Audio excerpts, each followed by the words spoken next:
Om Shanno Mitrasham Varunaha Shanno Bhavatvariyama Shanna Indro Brihaspatihi Shanno Vishnururukramaha Namo Brahmane Namaste Vayo Tvameva Pratyaksham Brahmasi Tvameva Pratyaksham Brahma Vadishyami Ritam Vadishyami Satyam Vadishyami Tanmam Avatu Tadvaktaram Avatu Avatu Mam Avatu Vaktaram.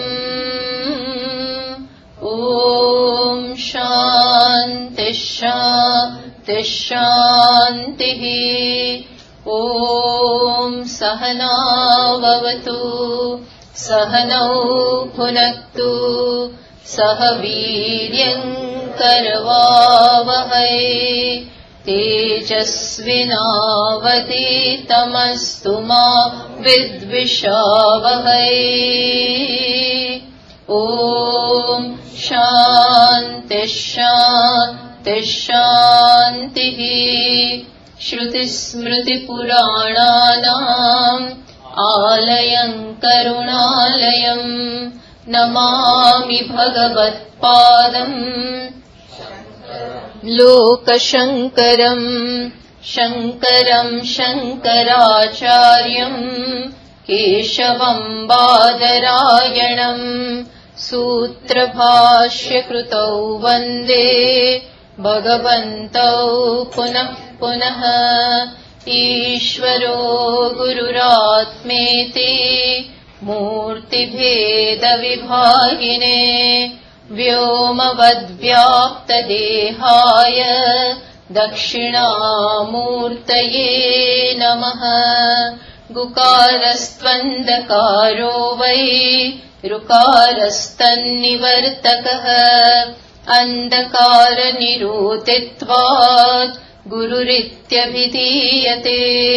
Sadashiva Samarambham Shankaracharya Madhyamam Asmadacharya Paryantam Vande Guru Paramparam. So, this morning and last evening also, we said that Karma Yogi is essentially a bhakta. To be able to offer all your actions to Ishvara, it is necessary that you should be a bhakta. Without that devotion in you, you cannot really offer your actions to Ishvara. And for that, it is necessary that if that devotion is not there, we do specially certain acts, we do something to invoke, to bring out that devotion from us.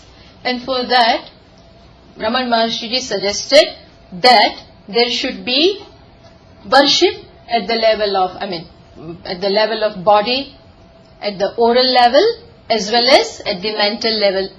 At all these three levels of our personality, we should specifically do certain things to physicalize our worship, to physicalize our devotion. Because only then and then we will get used to that. When we deliberately do certain things in a specific manner, then only we will get used to that idea of Ishvara in our life. That is why Maharshi said that there should be worship at these three levels. Okay, if worship is to be performed, then what form should I choose? Then Maharshi suggested that you can have such a form which includes all the forms. You take such a form in which all the names and forms, the entire creation gets included. In short, he said that the entire creation is Sakshat Ishvara. And you look upon this creation as Ishvara only and worship him. When you do this, when your attitude towards the entire creation is that of Ishvara, automatically, if you are alert about this, automatically you will strike the right chord. Because what are you confronting every moment? When you are performing each and every action, with whom are you doing? Whom are you offering into? And from whom are you getting the result? So if that alertness is there, that this entire creation is nothing but Ishvara, then every moment you are literally with Ishvara. So automatically this devotion will grow on you. And supposing this is not possible, that you can look upon the entire creation as Ishvara, then you can even begin with having a certain idol or an image and look upon that as Ishvara at least. You can have some pratima or you can have some pratika, om or some yantra, etc. upon which you can have the bhavana of Ishvara. So this is how physical worship is to be done. It is to be done, Then worship at the level of speech. That also he suggested. Then worship at the level of mind. All this is to be done. As a result of this, the devotee in you is invoked. Then Maharshi said that supposing there is a person, then worship also with what attitude should be done? Then he said that rather than worshipping by confirming your duality, rather than that, you worship with the bhavana of non-duality. Non-duality is a fact, but still for you it is not real at the moment. You are still in duality, okay, it is okay. But entertain the bhavana of non-duality. When you are worshipping the Lord, don't say that we are really different. That I am the worshipper and you are worshipped. Okay, in spite of worshipping, pray that may this duality be eradicated. If you want to give me something, if you want to really grace me, then may you eradicate, may you remove the notion of this duality from my mind. So I am doing worship, but with what bhavana? Soham bhavena pujayet. So always in life keep this in mind, that we never validate duality. Because it is not a fact, it is a notion. It is a superimposition of the mind. And by taking the paksha of that, what happens? Our ignorance will be confirmed. On which path are we supposed to move now? On the path of the truth. And what is that truth? Non-duality. Advaita is the truth. So even though I may not feel it now, but I constantly tell myself that even though at the moment Ishvara is different from me, and that is what I think, but I don't want to confirm this. So we say worship which kind of worship is going to purify you? Abhida bhavana pavani mata. The author says, according to me, the abhida bhavana, the non-duality is really sanctifying. It is putting the right samskaras. Yes, Hariom. You should always educate the mind about what is the truth. So every moment, whenever you are carrying out these acts of worship, you can tell yourself that no, I am not worshipping with the idea that I have to gain something. That what I want is away from me. No, not with that. But I worship to manifest what is there in me. To manifest the truth that I am. No more am I a beggar. I don't have to reach anywhere. What I want is not away from me. I don't have to gain anything. What is needed is to remove the ignorance. What is needed is to manifest the truth from me. So with this abhida bhavana, you worship. you carry out the meditation with this bhavana. That is what he said. Then he even said, this is the recap, what we did in the morning.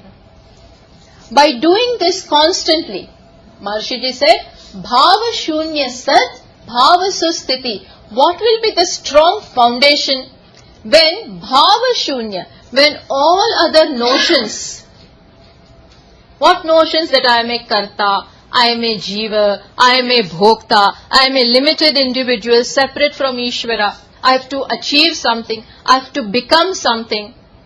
When the individuality is asserted, this is ignorance. So, remove all this. Bhava shunya. And that will be sat bhava sustitihi. When you constantly do this with alertness, constantly when you expose yourself to this teaching, then what it becomes? Sat bhava sustiti. That will be the strong foundation. And a time will come that because of the force of this bhavana, because of the force of this teaching, which you are giving yourself by chintanam, what will happen? This is the best bhakti. Bhakti hi uttama. This is the best bhakti. Uttama bhakti, exalted bhakti. So according to the author, what is the best bhakti? Where there is non-duality. Bhakti which has no duality in it. This itself sounds ironical, Bhakti without duality in it. Jiva and Ishvara are one. To enter then, to constantly entertain that bhavana is Uttama Bhakti. It's the best devotion. And Bhagavan also, Lord Krishna, as we said in the morning, constantly talks about this. That Jnani is a Bhakta whom I love the most. Jnani Bhakta. What is the understanding of a Jnani? That everything is Vasudeva. And I am also Vasudeva. Bhagavan says, Bahunam Janmanam Ante Jnanavan Mam Prapadyate. After many, many births, a Jnani or a Mahatma of this stature is born. What stature? What understanding? That for him, Vasudevaha Sarvam. For him, everything is Vasudeva. By Vasudeva, what do you mean? The son of Devaki? The son of Yashoda? No, not Vasudeva means one who abides, one who dwells in the entire creation. One meaning. And the second meaning is in whom the entire creation dwells. So this is the same thing. One who has this kind of knowledge, I love him very much. This is the certificate given by Bhagavan himself. So, Maharshi ji also says that this bhakti is the supreme devotion. And when this happens, then the purpose of karma yoga, bhakti, everything is served. What happens when you abide in this knowledge? Rutstale manaha swastata, rutstale manaha swastata. In the core of the being, what is the core of the person? Atma. Rut means Atma. When mind abides in Atma. Yeah. When mind, manaha, swastata, man is relaxed. Mind is relaxed.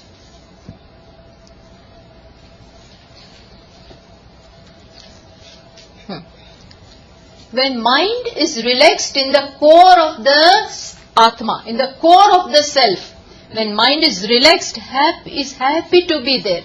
When can you be happy? When you love yourself. See, we always run away from ourselves. Oh, I am lonely. There is nobody in the house, so let me go away.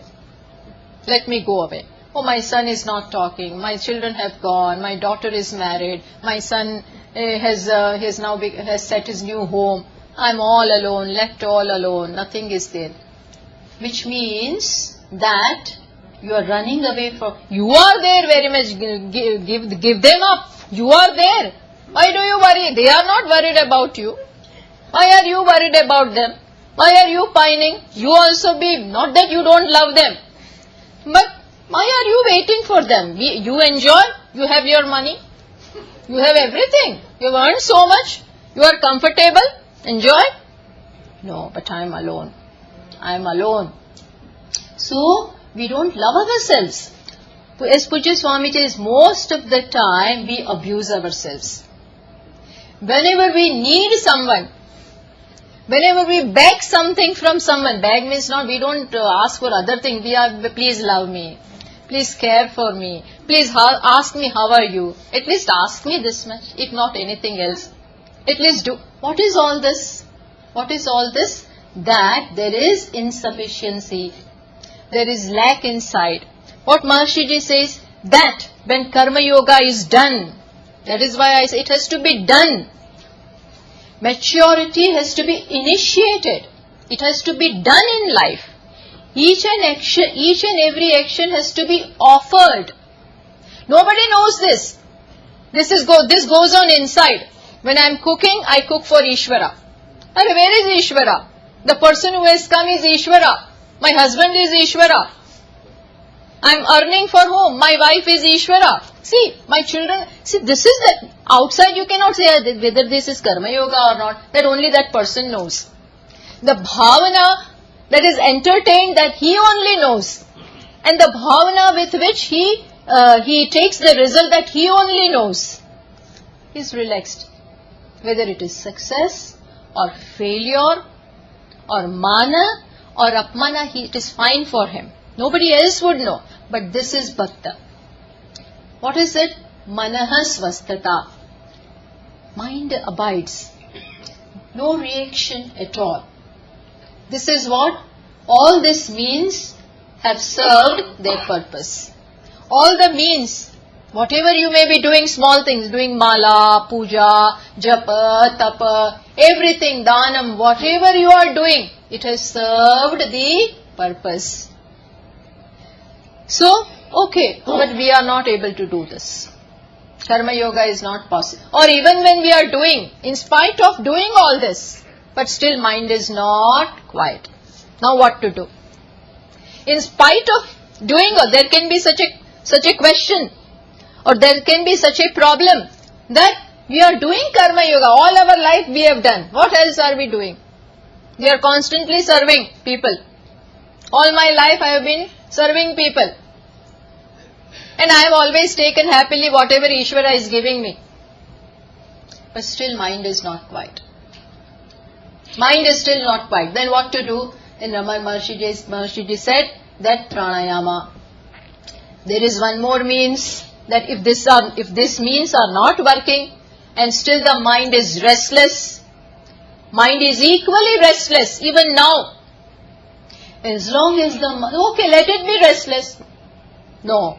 If the mind is restless, when it cannot focus, focusing capacity is also absolutely indispensable.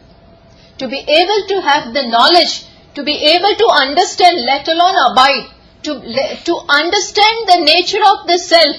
Because as I said, self is very subtle.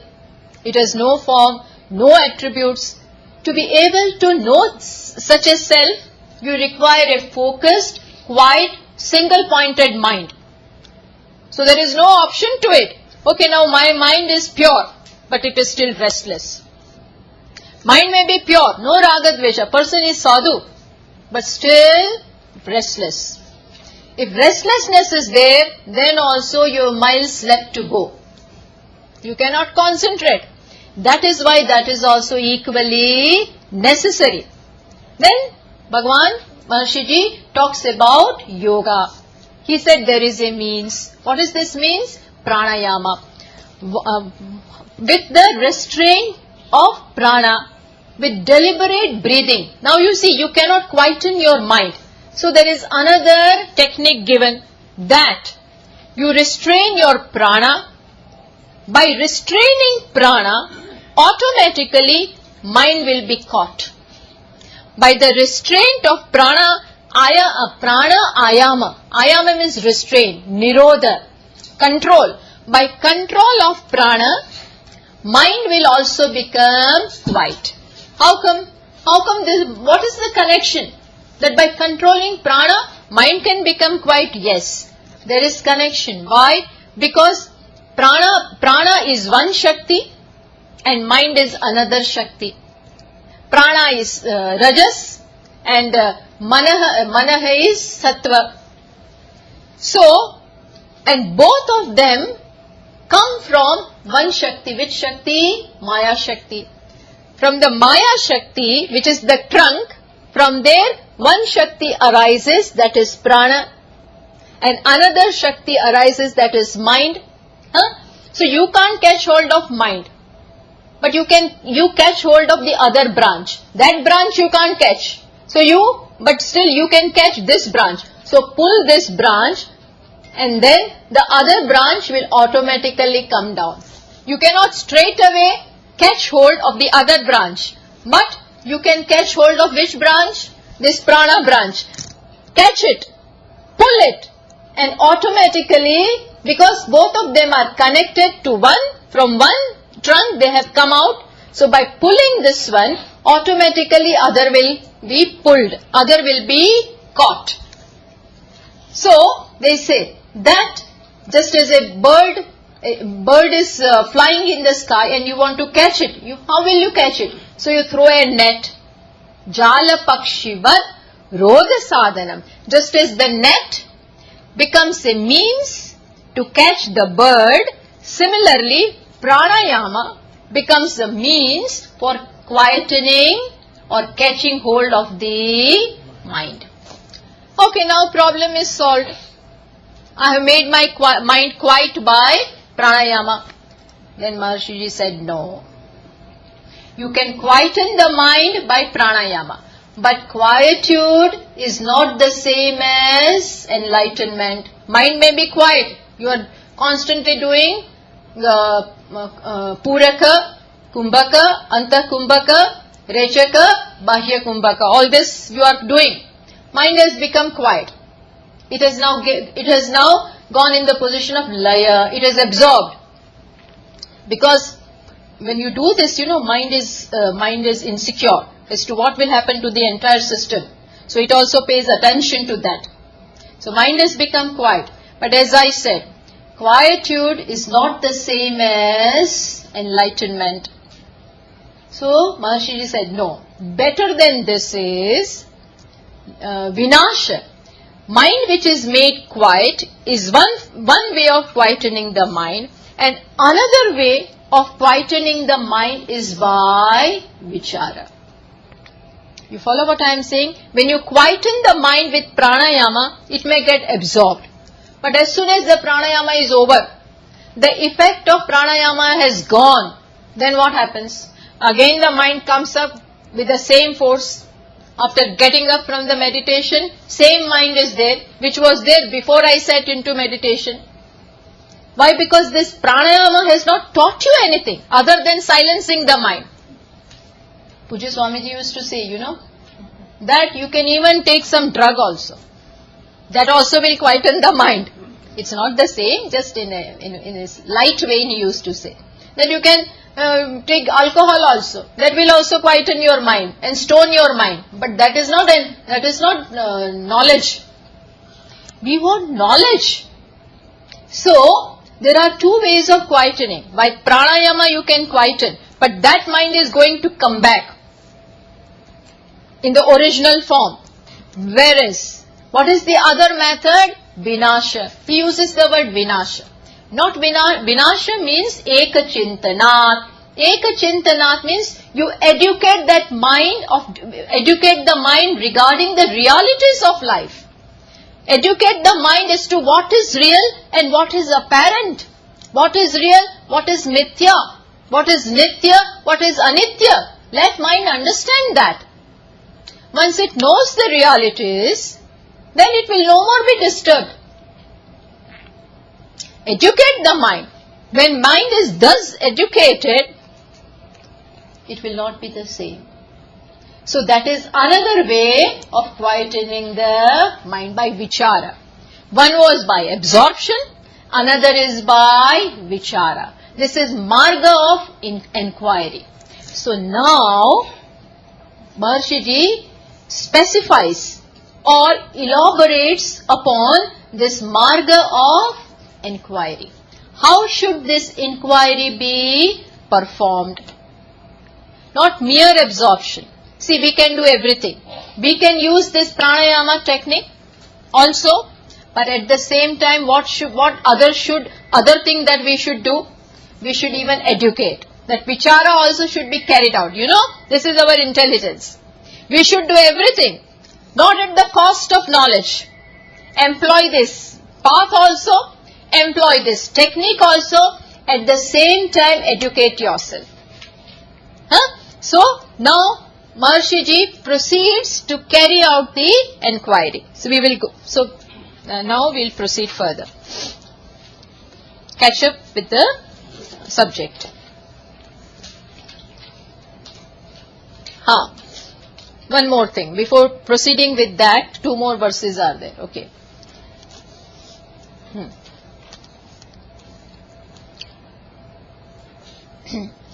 Nashtamanasotkrushta yoginah. 15.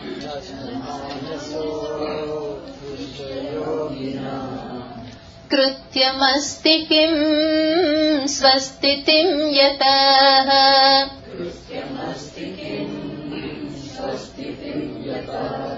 What Maharshi ji says? That when this is done, when you educated your mind with the knowledge of non-duality, then there remains nothing to be done. He is asking the question. One whose mind is destroyed, he uses the word nasha, but nasha means knowledge. Nashta manasaha. One whose manasa, one whose mind is destroyed. Destroyed means the ignorance is removed from there. All the superimpositions, all the notions which had come from ignorance are removed. One by one, each and every notion has been plucked out. Just as we pluck the weeds out from the garden. Similarly, in the same manner, all the notions which are born from ignorance are removed.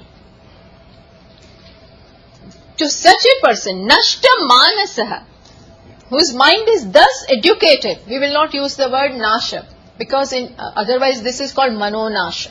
The person who has performed manonasha. Suppose when we use this word, people may think that now he has no mind. He is without the mind, mindless person. Then we wonder, what will he do?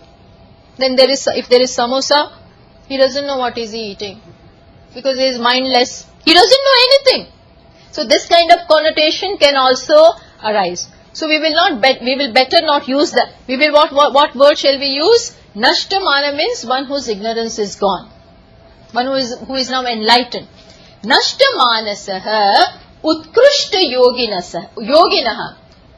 For such a yogi, what kind of yogi? He is the exalted yogi. For that exalted yogi naha, for that exalted yogi, what is now left to be done? Krutyamastikim. What is now left to be done? Why? Because of his knowledge, he now knows that I am Satchidananda Atma. And this mind, now that discussion will come. But I need not be afraid of mind at all. I gave the example of the Halloween day. On that day, here, I think there is function and all that, and you all wear all kinds of masks. And somebody comes with your child only, comes with the mask of a ghost. And for a second you were afraid. Then your husband, don't be afraid. He is our child only. The one who appears as a ghost is really our child, and you remove that mask. Then afterwards you need not remove. Even with that mask on, you can make out he is still wearing the mask, and still you know that he is my child.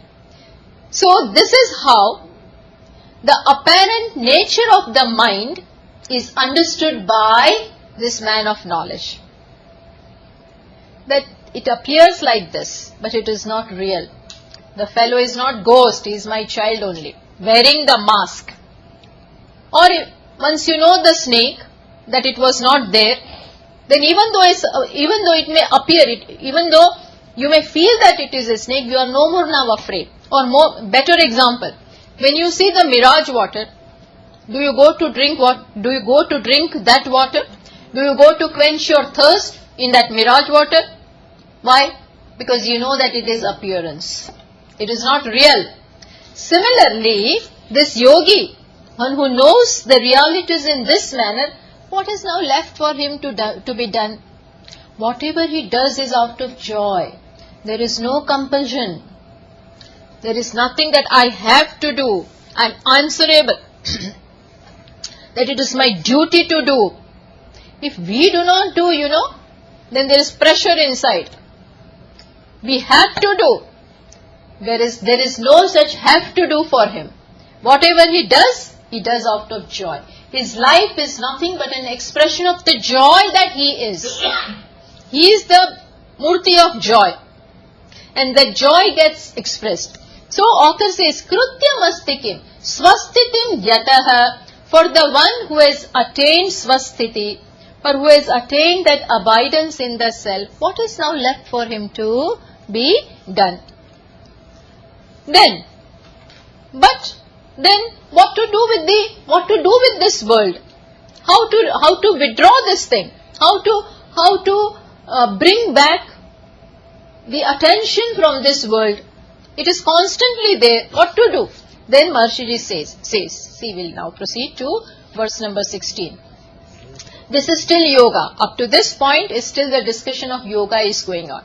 Then from 17th verse the enquiry will start. Drishyavaritam chittamatmanah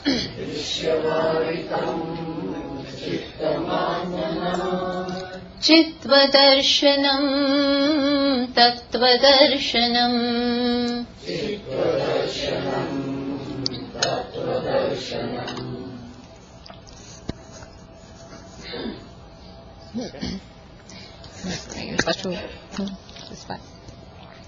Drishyavaritam Chittam.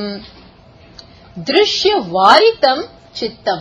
This chitta or the mind which is withdrawn from the drishya. Drishya means the objects. Drishya means whatever you can objectify. When the chitta means mind.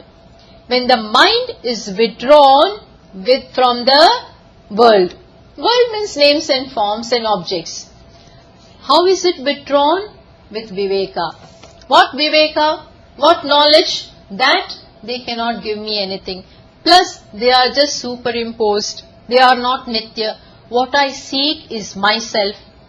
And when you do not see any value there, when you do not see that it can give you anything, and you don't need it also, then when mind doesn't see any purpose, so far it saw a purpose. This is important. I have to hold on to this. This is what is going to give me security. Then you will not leave it. You will run after it. But now mind knows better. Now mind knows that it has nothing inside. In fact, it is all hollow. Kadali garbhavata.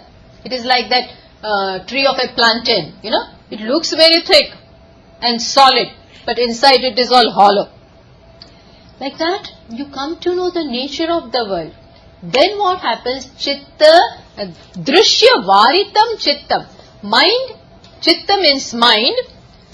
Drishya varitam. It is withdrawn from the world, from names and forms, from objects. Now what is this? Maharshi ji says, this is Atmanaha Chitva Darshanam. Atmanaha Chitva Darshanam. This is the darshan of Chitta. See, first he used the word Chitta. Chitta is mind. And now this Chitta is consciousness. See, in Chitta, when one more takara is added, it becomes Chitta. And when takara is taken away, it becomes Chitta. Chitta is mind. And Chitta, Sat Chit. That Chit is consciousness. So when, understand, now pay attention. When from the mind, the objects have gone away. From the mind, when the objects have left the mind, what is left? Will the mind be mind? It is now chitta. This is coming now, don't worry. When the objects have totally left, that means, because earlier he said, swasthitim, he is in his own self, which means there is no awareness of anything other than him. So only he. He means Atma, only consciousness. So he says, what does that mean? So Maharshi said that when chitta is bereft of the objects, when there are no objects in the mind, when there is absolutely no name and form in the mind, all the akara, all the name and form have left. That means there is no world now. Then what is left? What is left is mere consciousness. So he said that Chitva darshanam, tattva darshanam. That darshan is what? Tattva darshanam. I will give you another example. That when from the pot, you take a pot and you remove the name and form from the pot. What do you remove from the pot? The name and form. Which means when you break the pot form is gone away. With the form going away, what else is gone away? Name also. Because now the form pot is not there. So now you no more call it pot. When that form is not there, now it is all broken. It is now powder. So you don't call it pot anymore. Now what do you call it? Clay. Similarly, when from the mind, what have you removed? Names and forms have gone. Mind is no more mind. What is it now? Consciousness. So when the question was there, what do you mean by swasthitim? He abides in his own self. It means that he is with himself, there is no world in it. That was Chitva darshanam, Atma darshanam. That is what it is. This will come further also. Now begins the inquiry. What do you mean by this? It is not possible to get rid of the mind. Mind is the biggest problem. Everybody runs away from the mind. How to deal with this mind is a big question. So Raman Maharshi says, because you don't know how to carry out the inquiry. If you know how to carry out inquiry, then there is nothing simpler than this. So he says, now begins the real teaching. Of course, so far he was talking about the means and what they can do. Now begins the bodha.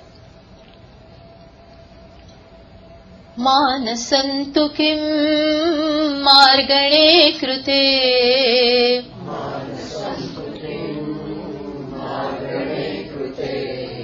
Naiva manasam marga arjavat.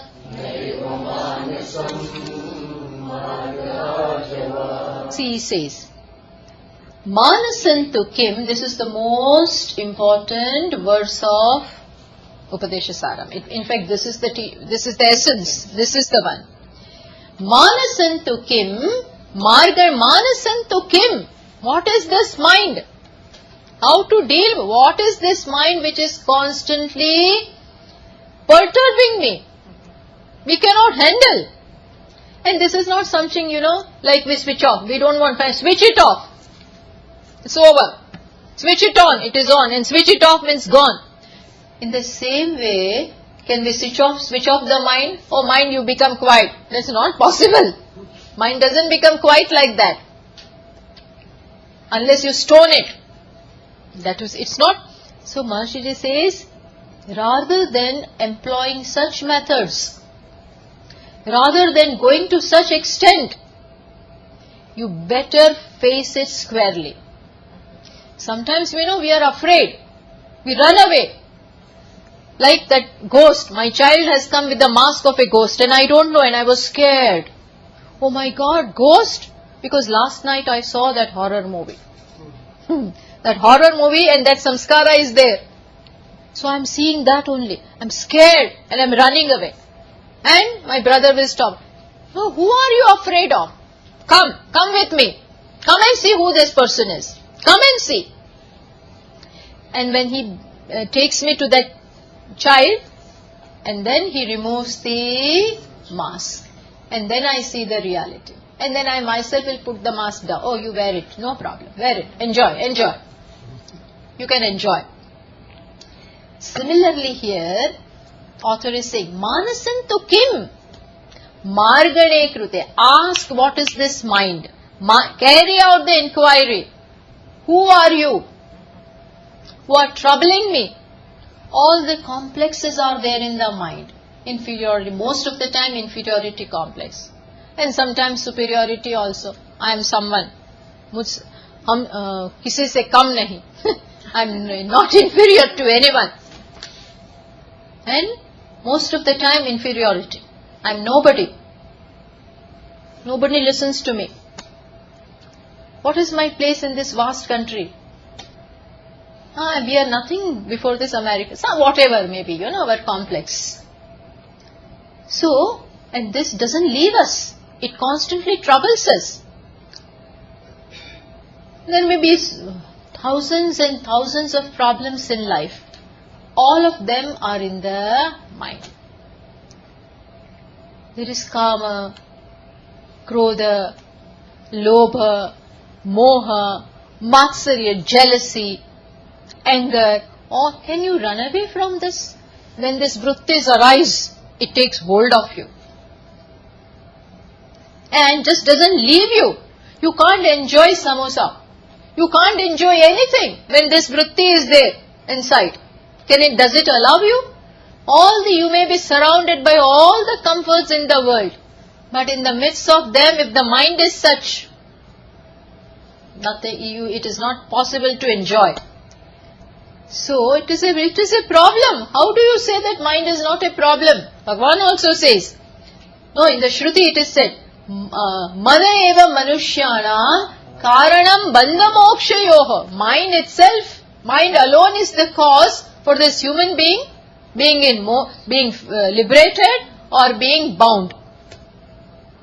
Bhagavan also says, Atmaiva hyatmano bandhuhu, Atmaiva ripuhu atmanaha. Atmaiva bandhuhu. Atma means mind over there. This mind itself is your bandhu, if you know how to make it your friend. Otherwise, this mind itself is your foe. Otherwise, this mind itself is your enemy. We think that he is enemy. He is my enemy. That enemy has arisen from here. First of all, this is enemy, and then I brand others as enemy. Really? It is like that. Problem is here. Problem is you. And solution is also you. So, Manasantu kim? Find out what this mind is. Margane krute. When you carry out the inquiry, hold it fast. See, what is mind? There are thoughts in the mind. A particular thought, jealousy, suppose it. This vritti is there. See, mind is made of thoughts. If there is one thought, or vritti as we call it, one thought, then you can't call it mind. But when the stream of thoughts flow, then it is called mind. So, now let us squarely understand what this mind is. Let us look at a unit of mind, which is thought. What is this thought? Thought is, let me say, thought is about the glass. I am looking at this glass, and now there is vritti of the glass, thought of the glass in my mind. Now you tell me, what is that thought? That thought has the form of glass, and the name is glass. Because with the form always the name goes. So in my mind, I now stop looking at this. But still in my mind, there is in my mind, there is this thought called glass, which has the glass form, and the name is glass, naturally. So there is this thought is there, which has this kind of akara and this name. Okay. But what is the content? Is the thought inside made of steel, just as this is? The content of this glass is steel. But is the content inside of my thought or vritti? Which vritti? Which vritti? Glass vritti. Just tell me, what is the content of that vritti? Content means what is the material cause? Material cause of this object is what? Steel. What is the material cause of the thought inside, of the glass thought inside? What is it? Consciousness. You know, because, see, before a second there was no thought. There was no thought. When the thought was absent, this glass thought was absent, what was there? Silence. Silence means consciousness was there. From that, as I saw this, or without that also thoughts can come. Which thought arose? Glass thought arose. The form and name of that thought is glass, no doubt. But what is the content? From silence, it arose. Arose means that vritti came. Since the base was silence, the content was silence, from that this arose. So, what is the raw material of which that thought is made? Tell me. Consciousness. You realize? Another example. There is water in the ocean. This is ocean. From that, so far it was silent because there was no breeze. Then suddenly one wave arose. From the ocean what is arising? A wave. Remained, again subsided. Remained, again arose, remained and then subsided. Tell me, what is that wave? Ocean. Nothing but ocean or water. From water it arises. But it is in a way little bit different in the sense, first there was no shape. Now the shape has come. What is that shape? Wave. Wavy. So the form is like this. And we give the name wave. We give the name wave, which has a certain akara. But what is that? Ocean or water. You follow? Now supposing there is a big wave. Big like tsunami. Tsunami. And you are afraid. What are you afraid of? You are afraid of water. Water only you are afraid of. Water coming in a certain form becomes a wave, remains, goes back. Comes, remains, goes back. Comes, remains, goes back. Comes, remains, goes back. Now see, in the ocean of consciousness, Atma, self, a thought arises. What thought? Glass. Remains, goes back. What is that thought? What is that thought? Consciousness plus name and form of glass. Plus a name and form. Now that goes. Now comes my glasses. Glasses thought arises, remains, goes. What is that? Consciousness. Then tablecloth. So different thoughts with different name and form. But what is the content? Consciousness. You follow? It is the same consciousness coming in different guises. And guise also what? Is there glass inside? Is there spectacle inside? What is that?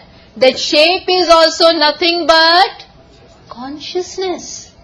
That consciousness in a certain form becomes the drishya for you. You were there. Then the thought comes. You see that thought. So seer was there. Then the scene came. Object. That thought is the object for you to see. When you were seer with respect to that thing seen. That seen is also nothing but consciousness.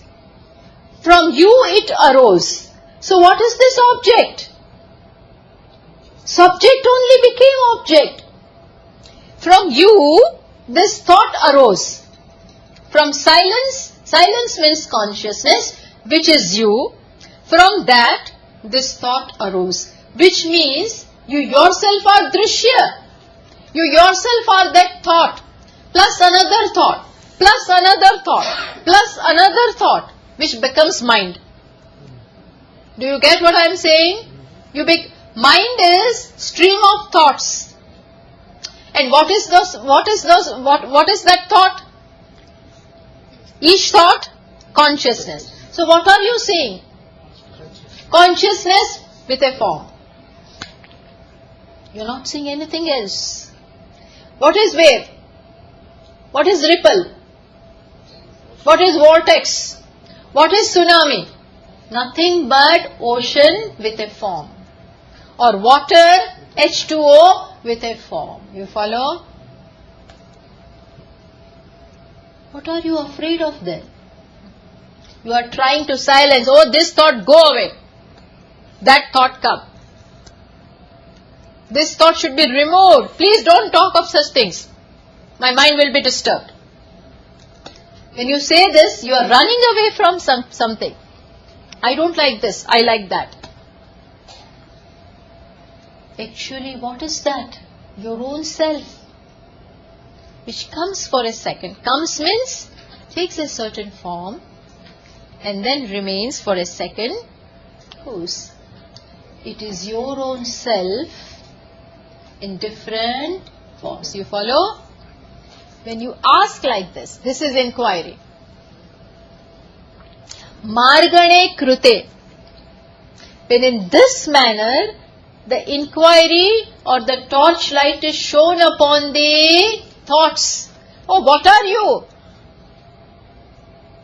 Then naiva manasam. That which you called mind is nothing but consciousness plus name and form. Is nothing but, do you understand? It is nothing but consciousness plus a name and form. Mahatmas, they see these thoughts, they see the movie is going on inside. We need not go to watch a movie. Thriller is going on inside. Thriller. One thought, another thought, this thought. Why should I go to see a movie? Spending so much money, driving all the way. Here you drive for 2 hours and then you can reach somewhere. Not like India, the theatre will be somewhere close by. You drive so many miles. Why should I? Let me watch my own mind. Let me watch that. But when it has become like that, when you know this reality, not otherwise. Otherwise you have to run away from, oh please, let me go to sleep. Or let me take that sleeping pill. Why? Because today mind is disturbed. Today I cannot handle this. So I will have to take not one but 2. So we can't handle our own mind. Because we don't know this. We have to know this. So Maharshi says, Naiva, when you carry out this inquiry, then mind is no more mind. What is it? Consciousness in a certain form. This path is very clear, very straightforward. Where is that path? Pranayama. Purak, Rechak, Kumbha, all that we are not criticizing that. Brilliant technique, brilliant thing. And it's a good tool to make your mind quiet and educate like this. Brilliant. But rather than doing all this, if you know this, you are not afraid of your mind at all. Why should you be afraid? Bhagavan says, Prakashancha, Pravrittimcha, Mohamevacha Pandava. In a Mahatma's mind, there may be a sattvic thought. There may be sometimes a thought of rajas also. There may be a tamasic thought also. Tamas means I don't want to do anything. Let me just sit. He can also be lazy. If Swamiji says, Swami Viditatmanji often says, if I am left to myself, I will not do anything. He often says, I will not do anything. Which means, happy. Or there may be tamas also. Sometimes I don't feel like doing anything. But he doesn't join with that. This is coming and going. Just as when you are on the banks of Ganges in Rishikesh, when we go, we stand on the bank and we see so many things pass. Flowers are passing. Sometimes animals also pass. All kinds of things pass. Dead bodies also pass. Let them pass. If a garland is passing, prakasham, pravrittim, whether it is sattvic, rajas or tamik, udasinavad asina, doesn't matter. This is a show going on. I need not identify. This thought means I am good. That thought means I am bad. This thought means remove. That thought means catch. All this has gone away. Margane krute, when this kind of inquiry is carried out. Now further getting into this nature of the mind. He says, see, Vrittayastvaham vrittimashritaha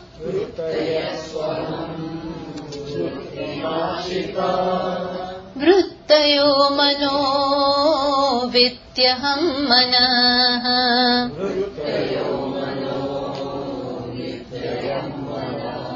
What is he saying? See, now showing us that what this mind is made of. Of course, consciousness, but what kind of vrittis are there? He says, Vrittayastu aham vrittim ashritaha. Now, the author divides the vrittis in the mind into two main vrittis. He says there are two main vrittis in the mind. Which are they? One is idam vritti, other one is aham vritti. Idam vritti means vritti which has objects as its form and name. I see you, I see this, I see this. All this is called idam, object. You. This is one kind of vritti. And who is seeing this? Aham. Aham is seeing. So, there are two vrittis in the mind. Idam vritti and aham vritti. Now, Maharshi, I vritti. Aham, I and you. These are the only two things. There is one thought of idam and the other thought is I who sees this idam. Okay? Now, Maharshi says that idam vritti is dependent upon aham vritti. Vrittayastu. Vrittayaha is plural. All the vrittis. Which all vritti? Vritti means thoughts. Which all vrittis? Of the entire, means all idam vritti. And idam means what? The entire creation. Everything will come in idam. Think. Everything will come in this idam. All these idam vrittis, where are they? What are they dependent upon? Aham vritti ashritaha. They are all dependent upon aham vritti. Which means, first arises aham vritti and then comes idam vritti. Understand? Unless and until, this is a subtle point, unless and until there is aham vritti, idam vritti will not come. Let me tell you how. Supposing you are fast asleep, and in the house there are so many big function is going on. Marriage of the daughter is there, so many guests have come, and all the preparations are going on, but you are fast asleep. You are so tired, and the mehendi rasam and all these things are going on. You are fast asleep. Tell me now, Is idam vritti there? In the house, everything is going on, and you are fast asleep. For you, does that Mehendi rasam and everybody is dancing and everything is going on? Is it there for you? Why not? But that aham is not there. Aham is not. Why? Because aham vritti has not arisen. You follow? But moment you wake up, and immediately you rush down, oh, everybody is enjoying. I did not know. You did not awake. Why didn't you tell me? Even I wanted to enjoy. Moment aham arises, idam arises. Follow? Moment aham vritti comes, aham vritti means what? Seer. Aham vritti means subject, I. Atma was always there. Atma was there, but it was not seer. See the difference. Atma was there. Even when you were asleep, Atma was there, otherwise you would have been gone. Atma was there, but who was not there? Aham vritti was not there. So, moment aham vritti came, what came along with it? Idam vrittis. And now I may be a seer, then I may be a thinker, then I may be a meditator, then I may be a eater, then I may be a driver, then I may be a walker, talker, everything. That the form of that vritti changes in this way, depending upon what I see and what I do. But that aham in that remains the same. So now see, mind is divided into these two. Mind is made of these two vrittis. Aham vritti first, and then comes idam vritti. Vrittayaha manaha. All these vrittis are mind, and mind is nothing but these two vrittis. Idam vritti is aham vritti. Idam vritti arises from aham vritti. And what is this aham? Aham is also nothing but mind. Vidhi aham manaha. This aham is also mind. Why?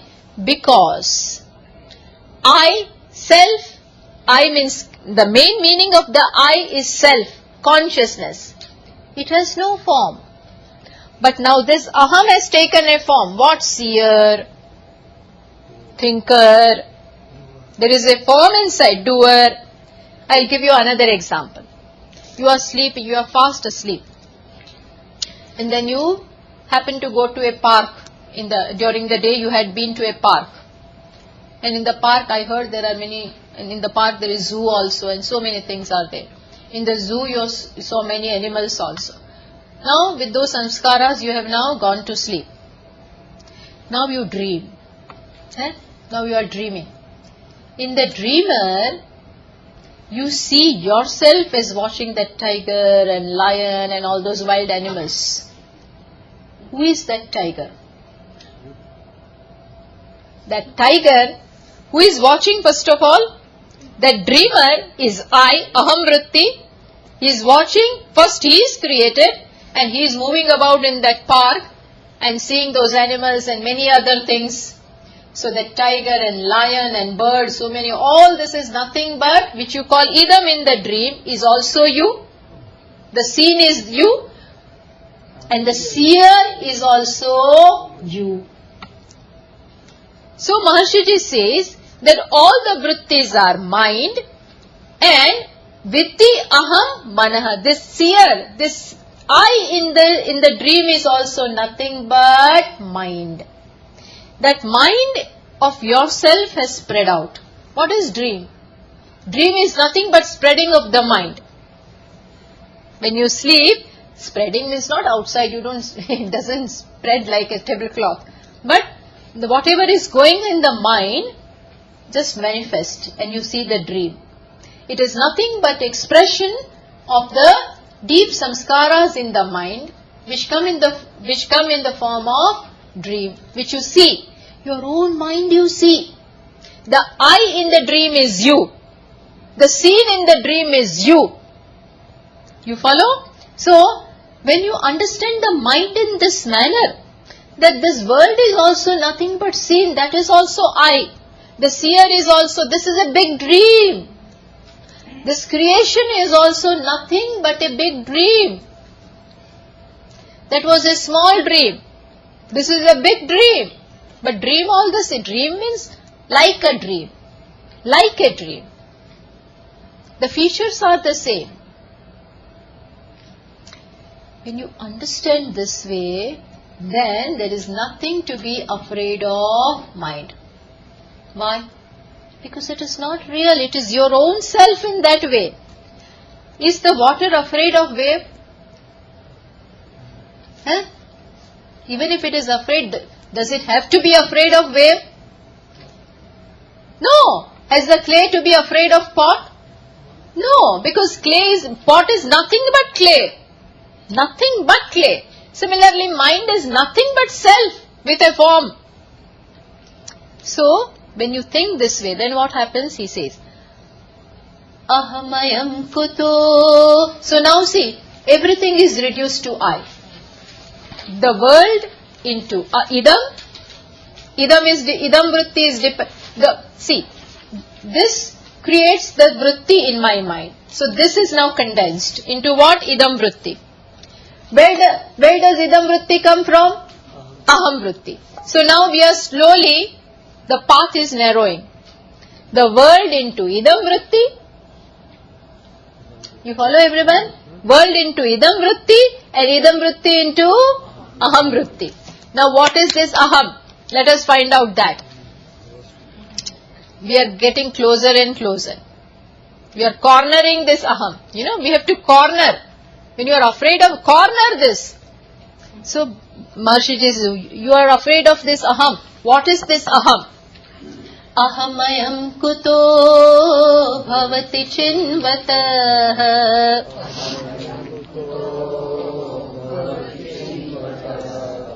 Aipatatyaham nija vicharanam.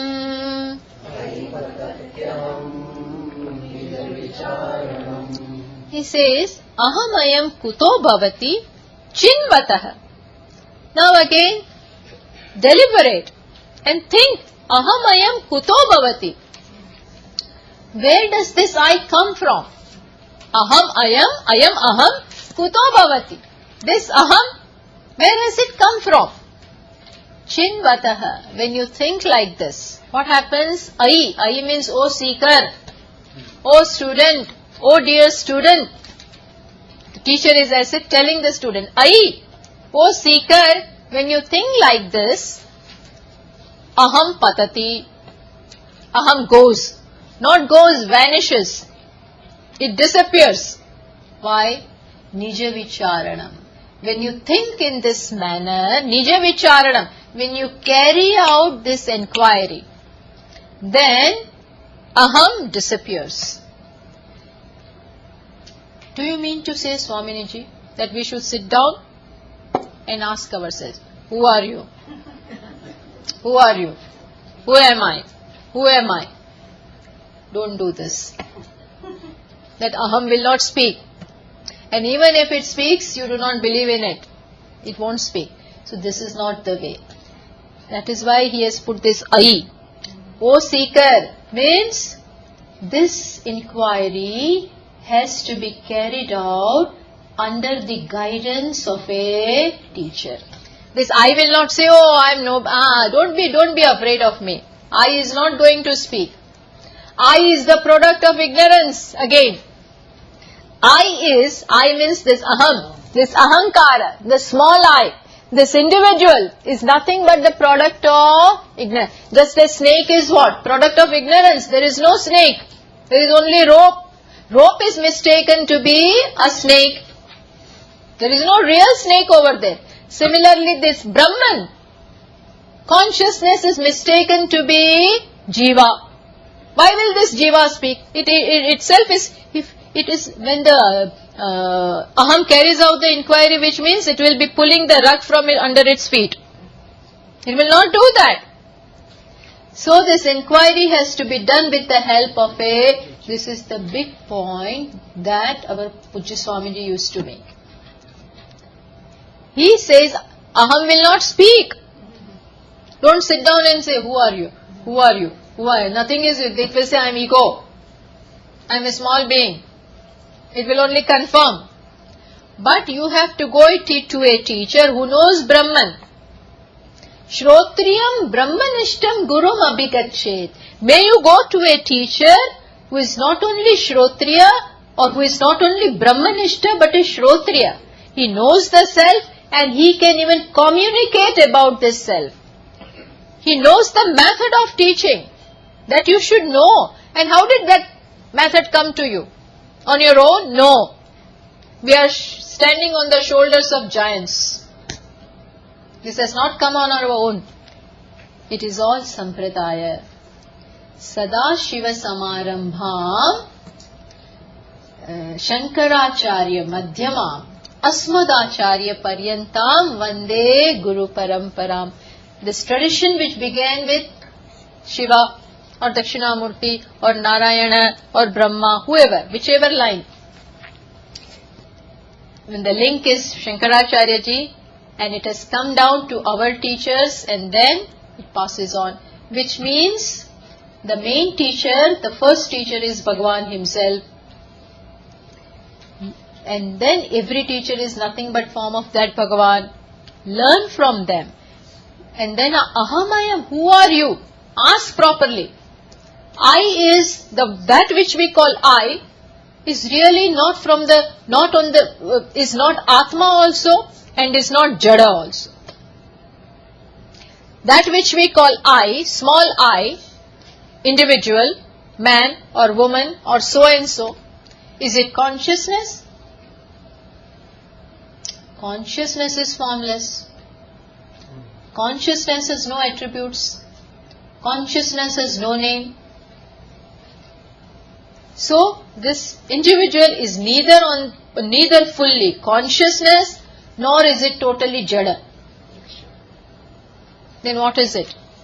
Rit Jada Granthi. It is the Granthi, complex. Understand, we are talking about Ahankara. This Ahankara is a notion, Granthi means a notion which has arisen from mistake between Atma and Anatma. It is the confusion between consciousness and BMI or Anatma. See, this body doesn't say that I am I. Does it say? It doesn't say. Atma doesn't say I am individual. Atma doesn't say I am individual. Body doesn't say I am I. Then who says that I am I? Atma, identifying with this body, mind complex, looks upon itself as I am this much. But why should it identify that? We do not know. It is like that fireball. There is iron and there is fire. Iron is one thing. What is that? Cold. Iron is cold. Means it has a shape and it is cold. And there is fire. Fire is hot and when it is heated there is red color. Now when you mix, so far there were two. Fire and iron. But when you mix them together, now what happens? You call it fireball. Red hot iron ball. Fireball. In that fireball, red fireball, where does the redness go? Where does the heat and redness go? It belongs, now you call it one. Red hot iron ball or a fireball. You have mixed them together. Two things were there, you mixed it and it became one. In that redness belongs to fire and that shape round belongs to iron. But when they come together, the fire has caught the roundness and the iron has caught the heat of the fire. And now altogether a third entity has arisen. There were two and now this is third one. Similarly, there is consciousness one, inert another, And because of the identification of these two, what has come? Aham. I am this. Consciousness is not body and body is not consciousness. But consciousness looking upon itself as the body, just as crystal is colorless. But when the flower, red flower is placed before a crystal, now crystal appears red. Crystal is not red, but still it appears red. That redness belongs to the flower. But crystal thinks, looking at that red flower, I am red, I am red, I am red flower. Similarly, when this body is there, self thinks that I am only this much. So a teacher is required to instruct you that this notion that I am this much has arisen because of the identification, because of ignorance. You are not that. On its own, I will not say, no, I am not conscious. It will not say. Swamiji used to give that example of an imposter. Imposter means, when the marriage was one day going on, and this one fellow entered. Such big marriages go on. You can very, very easily enter, have your dinner and leave. You can do that. Where nobody is going to ask, hey, which side do you belong? Are you from the bridegroom's side or from the bride's side? You can very well enjoy. If you are very hungry, you can enter into one of this. People do that, People do that, and you have done it. So, this fellow entered, We were 6 and 7 years old. We used to do that. It was very common. Go in the last row and eat ice cream. In Tattva Tirth, whenever we have functions in ashram in Ahmedabad, whenever we have lots and lots of people come, when it is the time for eating, lunchtime, they all come. We do not know from where these people are coming. We never see them in classes. Not in classes. Only when this kind of function, dinner and lunch, and when Swamiji's birthdays and good food is there, then they all suddenly at 12 o'clock, so many will come. Most of the time we run out of food. Because so many 100, 200, they come just like that. So similarly, this fellow entered. And then he goes to the bride's side first. And he says, I am your son-in-law's friend. Now, moment you hear the word son-in-law's friend, so the people, the bride's mother, etc., will be scared. And they entertain him, give him everything. And this fellow is smart. He begins to fleece now. We need this, we need that. The poor thing they give. And then, slowly he goes to the side of the bridegroom. And from there also he takes. Now in the reception, this way it was going on. In the reception, the bride and the bridegroom are standing. Then slowly that girl is asking, hey, who is this, your friend? This fellow has been taking a lot from our party. Who is this? What kind of a friend you have? He says, what do you mean? The fight has begun. Fight has begun because of this third person. He says, what do you mean? He is not my friend. He is your distant cousin. He says, because he posts, he says, that fellow is your distant cousin and he has been asking from us. He has taken golden chain also. Bride says, nothing doing, he has nothing to do with us. When this kind of hot discussion is going on the stage, then that fellow saw all this. Moment he saw, and these people were gathering, he went away. He just ran, disappeared, never to be seen again. But he created a fight between these two. So he imposed himself. Similarly, this aham is nothing but an imposter. He's an imposter, not belonging to the side of consciousness, not also on the side of inert. Who is this combination? Chit Jad Granthi. Chit Jada Granthi. Swamiji says, unholy wedlock. When the wedlock takes place, it is holy. They tie the sari and that thing of the kurta of the man. It is a holy wedlock. Now you are together. But this is unholy wedlock. Which wedlock? Chit and Jada Granthi has given rise to this aham. When you inquire, you go to a teacher, surrender. That is what Arjuna did, crying. He's in the ocean of this grief.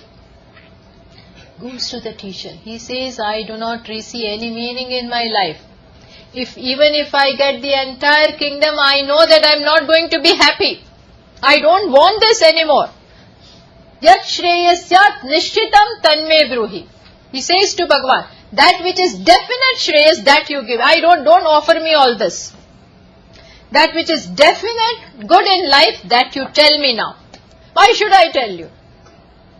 Because you are my teacher. I have surrendered to you. Shadima, please teach me. Arjuna knows all this methods of approaching. And he approached, and Bhagavan began immediately. He didn't say wait for some time. Finish this first. Fight this battle. Then we will talk. Nothing doing. Strike when the iron is hot. He began right then and then. Ashochyana, hey Arjuna, and he's very strong. His teaching is very strong. He don't stop crying, need not worry, nothing. He says, you are crying for that which doesn't deserve to be cried. What are you crying like a woman? Stop crying. Listen to this. You are not Arjuna. You are not what you take yourself to be. What is this father and mother and brother and grandfather and teacher? I and mine. Who is this I? Are you Arjuna? You are Ajaha, Nityaha, Shashvatoyam, Puranaha. Where is this I business? I and mine. So this kind of so many lives have gone. Atma is never born. All this he instructed. This is the way the teaching has to come. Then patati aham. I goes, vanishes, never to come back. This kind nija vicharanam, when you think of the self, of course with the help of the teacher, then you come to, then what will remain? If this I goes, where does it, here it is said, no, aham patati, it falls. Where does it fall? In a well? Where does it fall? Where does it go? So, Maharshi ji says, it doesn't go anywhere, don't be afraid. Sometimes people, if I'll die, if aham goes, then what will remain? Oh, I don't want knowledge. I don't want knowledge. Why? Because if aham doesn't remain, who will enjoy? Who will go for party? Who will enjoy? So let it remain. So Maharshi says, don't worry. He says, Ahaminasha bhajya mahantaya Spuratirutsvayam paramapurnasat. See, ahami nashabhaji. When this aham is seen as false, when you know the fallacy of this aham. Aham means which aham? This individual. Just as when you see the fallacy of the snake, when you see the rope, you know the snake was never there. Where is the question of it going away? If it goes somewhere, it will come back. If the snake, if it went now, don't worry. If it has gone under the sofa, it will come back. But you come to know that snake was never to begin with. That is how you know the reality. Similarly here, ahami nashabhaji, when this ego it gets resolved in knowledge, then what remains? Aham ahantaya, means something remains as I. Constantly this is there. I. What is that I? That is nothing but Rit, means self. Self devoid of all the notions. Now it is no more that small self, no more individual, but from that Atma, the notion of Ahankara is now gone, that limited Jiva is gone. Gone means that notion is gone, and what remains is pure consciousness. That doesn't mean that moment you gain the knowledge, body will fall off. No. Body remains as it is. Mind remains as it is. But what is now your knowledge? I am pure consciousness. Now you know, every moment, you are aware of the core. In all your transactions, whenever, whatever you may be doing, but you know that I is not doing anything. All the actions are performed by the body, by the mind. Naiva kinchit karomi. I do not do anything. That self, the knowledge of the self is now there. It Sfurati Rut Swayam, it shines. How it shines? Parama Purnataya. It shines in its glory. And what is the glory? It is complete.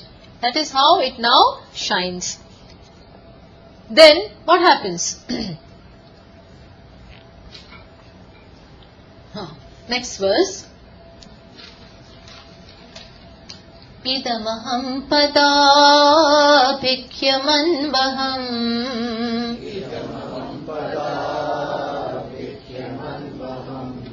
ahamilenake pyalaya sattaya.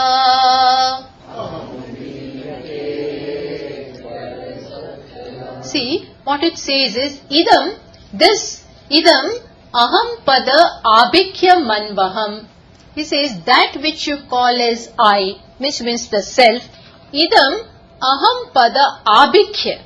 This aham, which means I, the self, which is known by the word I, but whenever you say I, there are two meanings of I. Which two meanings? One is the vachyartha of I, which means this ego.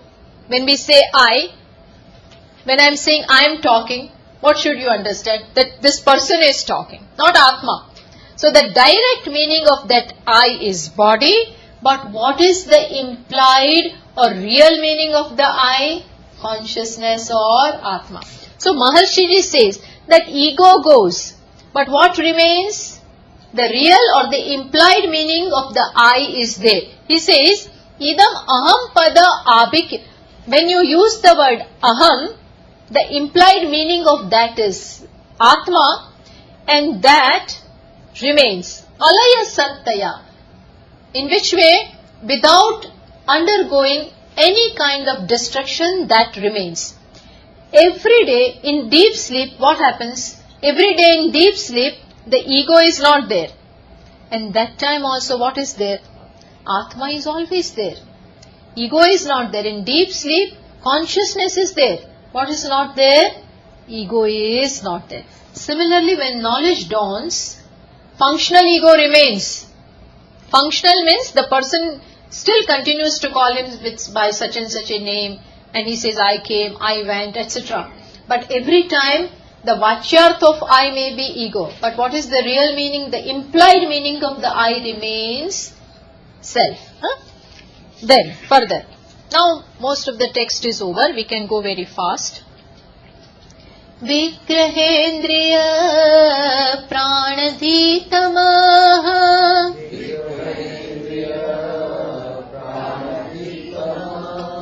nahamekasat tajjadam hyasat.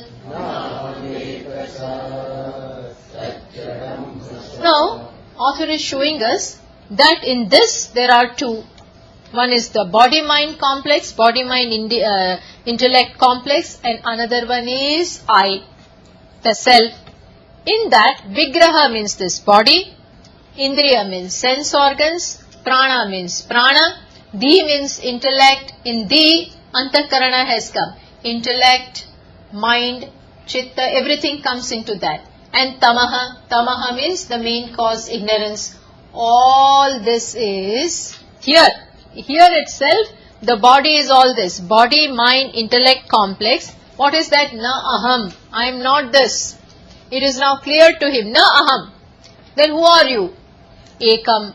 I am ekaha. I am consciousness, which is one. Whereas these are many. These are many. Whereas Atma is just one. And all of them are what? Jadam. They are all inert. And what is the characteristic of inert? It is always paraprakashya. It shines because of the self, not on their own. It is only when the self shine, they shine after. They are not independent, whereas self is independent. So Maharshi ji says, Tad jadam, it is all jada, it is also non-existent. Non-existence means asat. Non-existent doesn't mean shunya. It means although they are there, they are not real. They continue to be seen, it continues to be there, but it is no more real. Just as when you know the reality of mirage water, still you continue to see it. But no more will you go to drink water from there. Why? Because you know the reality of that water. You know that it is false. You follow? Similarly here, this body etc. is asat. Then here it is said that all of them are inert. Similarly, they all shine because of Atma. Then the question arises, does Atma also shine because of some another Atma? So Maharshi ji says, Satvabhasika chitvavetara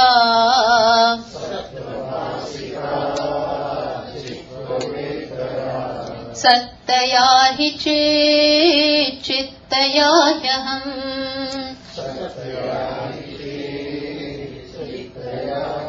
He says no. Consciousness doesn't shine because of some another consciousness. That when we say Sat is, how did you know? I am. That I am. How did you know? I means consciousness, existence. I am. How did you know that? Because of the consciousness in the I. So Sat is conscious. And how did that awareness is? See, that I am, I came to know because of consciousness. But that awareness cannot be unless it is. You follow what I am saying? Isness, you come to know because of the awareness. But can awareness be without it being existent? Cannot.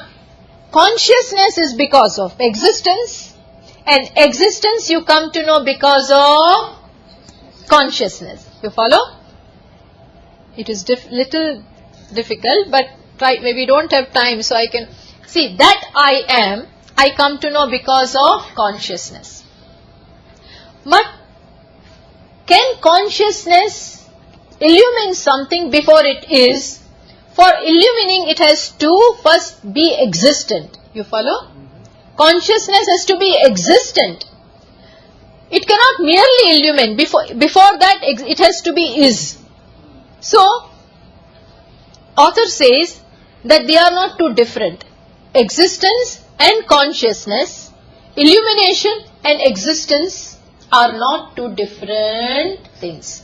Existence itself is consciousness, and consciousness itself is existence. They are two. They are one. They are not two attributes. They are the nature of one reality. So he says, Sattva Bhasika Chitva Itara, that which illumines the Sat, is it different? No. Sat is because of Chit, and Chit is because of Sat. They are one. Okay, but I don't want to understand all this. I came to the teacher to know the reality of God, and you are talking about consciousness. I wanted to know about God. You never talked to me about God. So now Maharshi says, okay, I will tell you that also. Ish jivayor veshati vida Satsvabhavato vastu kevalam.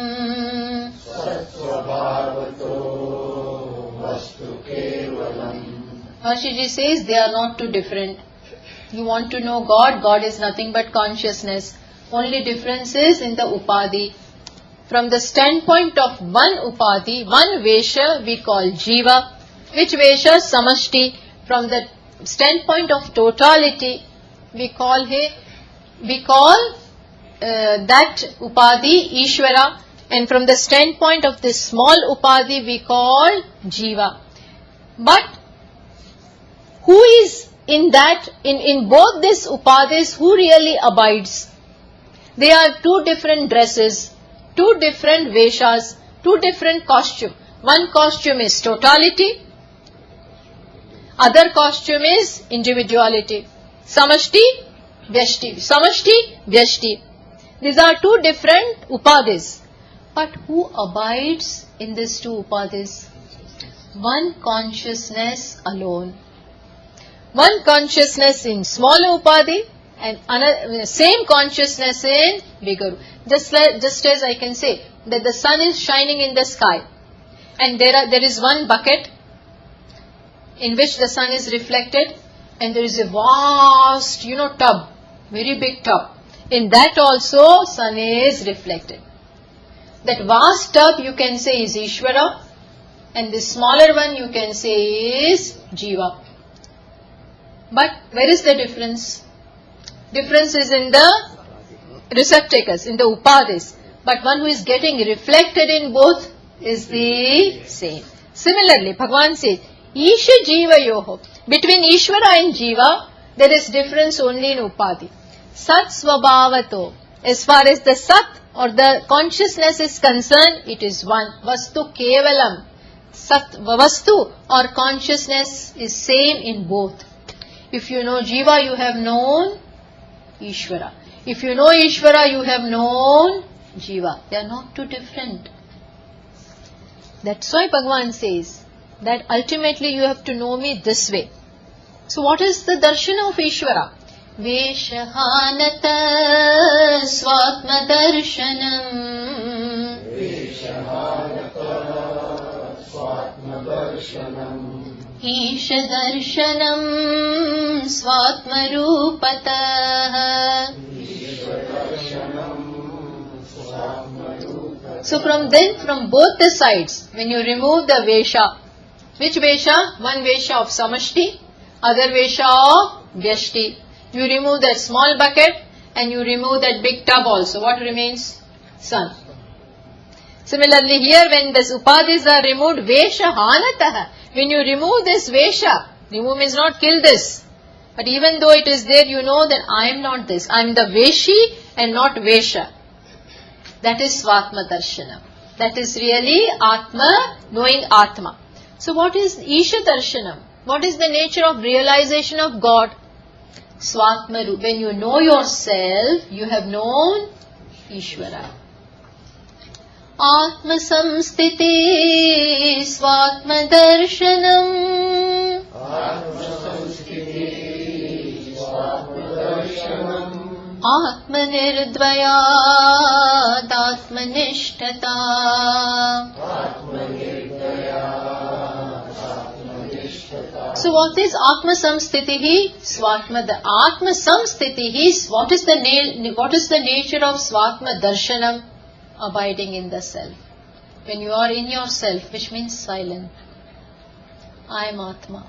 You need not be silent. But even then, when you are talking, doing things also, when you know that my real nature is this is Svatma Darshanam. Why this is Svatma Darshanam? Because Atma is Nirdvaya, there is no other Atma. And this itself is Atma Nishtha. Jnana Varjita Jnanahina Chit.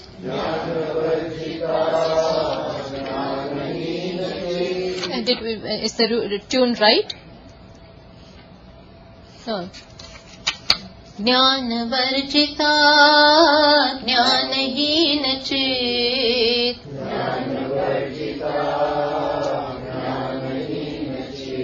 Jnanamasti kim jnatumantaram.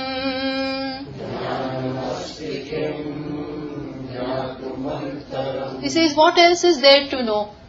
Jnana Varjita means when there is no awareness of the objects and when there is no ignorance. See, there is no awareness of the objects means world is out and there is no ignorance inside.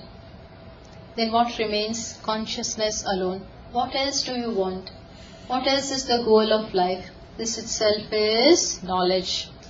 Kim Swarup Kim Swarupame Tyatma Darshane. Kim Swarupame Tyatma Avyaya bhava purnachit sukham. What is the nature of Atma Darshanam? The person may ask that I want an experience. Then he says, Kvim Swarupam iti Atma Darshane. What is the nature of Atma Darshanam? Because Sat and Chit are explained. But happiness is not talked about. The nature of Atma is Sat Chit as well as Ananda. Sat is Chit, Chit is Sat, and both of these are Ananda. These are not three different things. But Sat itself is Ananda and Chit. Chit is Sat and Ananda is Sat and Chit. So he says, Atma Darshana is Avyaya. Avyaya means it never, the nature or the happiness never wanes. Abhava, it is not born, it is always there, it is complete, and it is consciousness and happiness. Then, but I wanted moksha, I don't want all this. So Maharshi ji said, these are different, people have different notions, I want moksha, not this. Bhagavan says, this itself is moksha. Bandhya mukta, this is the right one. Bandhya muktati tam param sukham.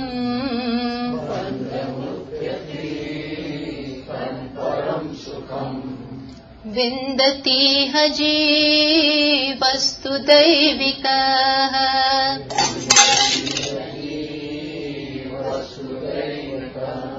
Aham apetakam nija vibhanakam.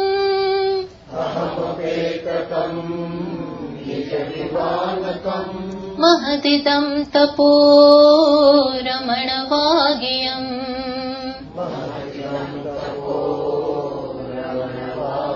This is Bandha Mukti Atitam Param Sukham. Moksha is this only. Moksha and Bandhana are notions. Atma was never bound, and since it was never bound, it is never liberated also. It is always free from this. If it is bound, if it is liable to be bound, understand, in future also it will get bound. Because now once this has happened, that means there is vikara in its nature. It is possible for the Atma to get bound. Then again in future it may get bound. But bondage is a notion. That I am bound is a notion. And if that is a notion, liberation is also a notion. Just as that cow, you know the story of that cow? That cow, the teacher asked the tying thing, that string was lost. The disciple says, the teacher, the string is lost, how will I tie the cow? Teacher, you make the gesture of tying. And he did that. And the cow sat down quietly. Next day, when all the cows, he removed the string and they all got up. This cow is not getting up. He went and complained to this cow is not getting it. But did you remove the string? But when did I bind? He says, just as you tied the cow, in the same fashion untie. He went and did that gesture. And the moment he did that, the cow got up. But because the cow thought that it was bound, it was necessary to do the gesture again that I'm untying you. And then similarly here, because I think I'm bound, then I have to work for it, and then that I'm liberated is another notion. Who comes to know this? Vindati iha, here itself, who comes to know? Jivaha, one jiva. Who? Daivikaha jiva, the divine, one with the divine qualities, one who is full of divine virtues, one day can come to know this. Means one who learns from the teacher, etc., can come to, means he is a Jivan Mukta. Maharshi ji here points to one thing, what? Jivan Mukti. That here itself you can get this knowledge. It is not after death. Vimuktascha vimuchyate. He talks of Jivan Mukti. So what is the goal? The question was, these ascetics were performing great tapascharya, to gain power, to them Shiva is giving this teaching. And that is what Maharshi ji has given us in his words. What is the tapas? The real tapas is negation of aham. Getting rid of the notion of ahankara. That ahankara is an imposter. It is not there at all. Aham apetakam. Negating this is the real tapascharya. Nija vibhanakam. The destruction of the ahankara, this negation of this, will lead to the manifestation of the self. It was not that Atma is covered by ego. It is not covered, but as long as I continue to think that I am ego, I do not know that I am the self. But moment that notion goes, now I know that I am the self. So that is Nija Vibhanakam. And this is the climax of all the tapasya. This is real tapas. So Mahadidam Tapa. Who said this? Ramana Vagyam. This is the speech or the words of Ramana. So this is how Ramana Maharshi gave the essence of the entire teaching, in the form of as if this is being taught by Lord Shiva to those ascetics. And with this we conclude the Upadeshsara. Okay, we'll do the Shanti Mantra. Om Purnamadah Purnamidam Purnat Purnamudachyate Purnasya Purnamadaya Purnameva Vashishyate. Om Shanti Shanti Shanti.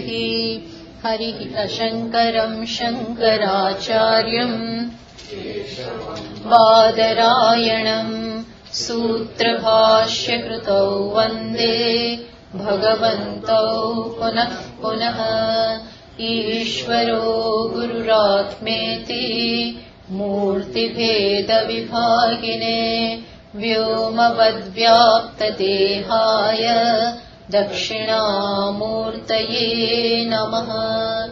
Om Shanti Shanti Shanti.